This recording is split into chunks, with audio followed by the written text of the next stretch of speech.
Would you feel like this is the best you've ever been? Best I've ever been for sure, but I haven't reached my full potential yet. Nowhere close. What makes you say that? I don't know, man. I have a long way to go. A lot of the artists that I look up to are incredible at what they do, and I want to be that good or better. I don't think I'm there yet. When you say they're incredible, is that because they've just achieved higher heights, or Nah, there's something that you're hearing? Yeah, it's more about what I'm hearing. It's not what they've gotten out of it. Yeah, no, not that. You're not here for the money. I am, of course I am. Oh, okay. But that's not how I measure my, right. You know? Yeah. The Ebro Show is back. This time we're in South Africa. Nasty C is back with us. How you doing, sir? Good, man. How are you? I'm great, man. I'm happy to hear all this phenomenal music you got. Thank you. How you feel about it? Feel good. Feel very good. You're always so you always come through, you share the music, but you're also very like even all the time. Like you don't get too hype and you don't get too upset. You always like chilling. Yeah. That's just who I am, man. Always, right? Yeah. But in this music, though, it's some emotion. Mm-hmm. So you mostly get it out with the pen. Yeah, when I'm in studio, I think that's like my safe space. So I get to go crazy in there, get as sad as I want to get, as excited, as aggressive as I want to get. This project, you say, is about your own personal nirvana. Yeah. And I love also hearing about your focus on mental health again. And I love that is just such a popular conversation. Yeah. Me being somebody that's been doing this for a while, it's over the last 10 years, even more recent than that. Mm-hmm. But it's become more of a commonplace for people to explore that, which music has always been that for the artists that I've always sat down and talked to. Like I could always see while you're sharing dreams and passions and all that stuff, you're also sharing pain and all these other things. So music for artists has always been that, but making it more commonplace to use the term mental health. Yeah. Do you feel like that's new for you? Was that something that you heard growing up, talking about mental health, or is that new? I guess it's like what you said, right? For the artist, it's always been that, but it wasn't so much of like a common conversation or anything like that. But yeah, I mean, the artists that I listen to and me, like myself as an artist, I'm very used to that kind of, just like using music as like a form of therapy. Right. Yeah. I love it here. The name of the project, Nasty C, representing South Africa. Where is here? Where is this here you speak of? Here is, first of all, it's not a physical place, right? It's like, it's in my mind. Right. It's a place where the people that I love are there. All the things I like to do are there, whether it's gaming, drawing, making music, playing sports, smoking and drinking with my friends, all that stuff, And now a new addition to all of that is just like being with my son. I'm a new father. Congratulations, so. Man. Yeah, thank you. Yeah. So yeah, it's How a place. How old is your son? Couple months. When this drops, a couple months. Yeah. Yeah. Congrats, man. Thank you. Did that help you in any way? It did. I think it added to what I was already kind of going through in my mind, just growing up and I don't know, just being a bit more honest with what I like, what I don't like, whether it's in my music or just with the people that I meet, just being a lot more honest with myself and other people. I think now having a son is just like made that even more of a priority, because now I'm setting an example for him and I have to do my best to make sure that I'm a good father, Yeah. Yeah. On more than one record on this project, you talk about your father. Obviously, broken marriages. Talking about broken marriages, pops. Yeah, but pops. Yeah. Is that that's a scary space for you? Something that you haven't really dug into too frequently in the music? Not really. I used to speak about it a lot in my mixtape days, but back then it was just like mostly resentment for him, you know what I mean, towards him. But now it's like being older, obviously I've gotten over a lot of the things that I had against him.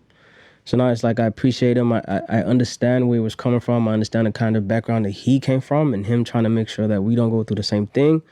But at the same time, there's a bit of like a disagreement in the methods that he used and stuff like that. Yeah, so I'm a lot more understanding. So I speak about these things and I make sure that I speak about how much I appreciate him and his hard efforts. But I also just kind of share my opinion on him. Yeah, I want to say you say in one of the songs, and I'm paraphrasing, but yeah, you think about the pain that he was going through, Mm. and even so much of the person that took his life. I think Took my mother's life. he took your mother's life. Yeah. And just that whole dynamic. Yeah. Of what caused that. Is that that's just a heavy thing to digest. Yeah, it is, man. Do you go to have you like beyond the writing and the I guess the catharsis of the music, do you get to speak in any other forms? I'm supposed to, but every time we work on that, like me going to therapy and stuff like that, I always bail, or it just ends up not happening. Yeah, which is the same as bailing, right? Most times it's not my fault. Right. But like, you're a busy guy. Yeah. Sometimes though, I just bail. I mean, I get to a point where I'm just like, I'm too scared to do it, and I kind of just like punk out, or I say I'm fine. I'm like, I'm good now. I don't have to. It's scary, man. Yeah, but you'll get there. In the back of my head, I want to do it. Love that. Yeah. The tools are that sharp right now. Would you feel like this is the best you've ever been? Best I've ever been for sure, but I haven't reached my full potential yet. Nowhere close. What makes you say that? I don't know, man. I have a long way to go. A lot of the artists that I look up to are incredible at what they do, and I want to be that good or better. I don't think I'm there yet. Are you, when you say they're incredible, is that because they've just achieved higher heights? Nah, or there's something that you're hearing? Yeah, it's more about what I'm hearing. It's not what they've gotten out of it. Yeah. Yeah, no, not that. You're not here for the money. I am, of course I am. Oh, okay. But that's not how I measure my, right. You know? Yeah, for sure. I don't know the politics of SA. I do know because I've, rest in peace to AKA. Yeah. Shout to Casper. I know they had their stuff their goings on that I think was getting to a better place before AKA passed in some ways. You're going on tour with Casper. But can you share with us, those of us that aren't in SA and don't know and even if you are in SA, maybe don't know the kind of tone of the hip hop community after the passing of AKA? I think it's still fresh in our minds, just the fact that he's gone and the way that he left. So hip hop is not in its best state right now, but as far as just like the creativity and how good the guys are at making music, just period, and the type of albums that are coming out from the new hip hop guys, I think it's in a very, very good place sonically. But as far as us getting together and doing our own shows and just getting together a bit more, man, and really pushing the movement, I think we're slowly getting back into gear. We're not there yet though, but it's getting. Is there something? Is it just timing? It's all about timing. The love is there, but it's just a matter of time until people feel comfortable. And I think so. And also, we just need more artists to start their own movements, kind of thing. Because right now, the two things that we have really running for hip hop is like our festivals and that being Ivy Sun Tour, which is my festival, and then Cotton Fest, which is Ricky Rick's festival. And Rick is not here anymore. He also passed away about 2 years ago or so. Right. You know what I mean? So, and I haven't really been doing the Ivy Sun Tour just because I've been focused on a lot of other stuff, personal stuff, and also just like career-wise. So Ricky Rick's Cotton Fest is the only thing that's really just like bringing all the hip-hop hits together. And him not being there every single time we go there, you feel it. Is vacant. Yeah, you feel it. You know what I mean? So it's all those things. But if a lot of the new guys came up and started doing their own things and figuring out ways to bring people together a bit more through hip hop, I think we'd get there even quicker. But it'll happen. I know it'll happen soon. What's the origins of Nasty C? I don't even know if you ever told me this story. It's a weird story, man. So I started rapping when I was 9 years old, right? Yeah. And there was a guy that used to record me. He was like very close with my big brother. It was kind of like a big brother to me in a way. And one of the days when I was there recording, before I started recording, actually, I was there and he had a session to finish up before he started with mine. And he was just talking to his other friends. Like, yo, that's a nasty cat right there. My name was Man J at the time. And there was a lot of Man Z, Man K, Man this, Man that. And I wanted a unique name. So when he called me that, I just kind of took it. Ain't nothing wrong with that. Nasty C, Nasty Cat. Yeah. Now you got to collab with Doja Cat. I wish I Doja could Cat, change it. Nasty Cat on a record. We could make that happen. Yeah. That's how you do it. Yeah. For sure. And she and her dad from SA. SA, yeah, I know. You met her before? I have not met her, no.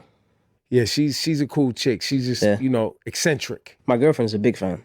I mean, huge fan. Why, Doja Cat's fire, bro. Yeah, she's insane, man. Now, do people in SA know that Doja Cat Zulu? Is that like common? They definitely do. If you go on Twitter, you will see. They know. They know, yeah.